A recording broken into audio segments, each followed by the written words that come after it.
Akong pagtimbaya sa mga tanan nga naminaw gikan sa Ozamis Cathedral School of Immaculate Conception Incorporated.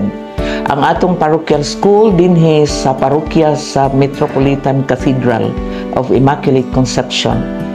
Ako nagpahibalo kaninyo nga nagpadayon ang atong enrollment alang sa school year 2024-2025 nga magsugod karong July 22, 2024. Diha sa atong pagpanudlo, ato usab nga gihatagan o pagtagad ang atong mga core values.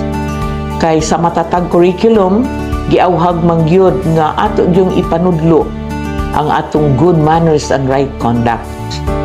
Even if we will say values are caught, not taught.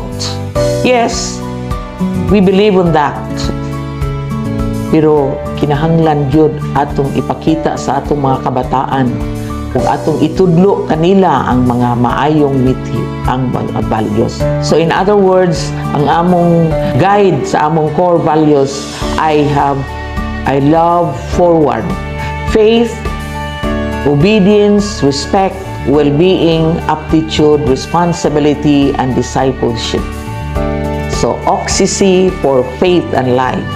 Kini si Ma'am Edna Briones Dumaog, ang school principal sa Ozamis Cathedral School of Immaculate Conception.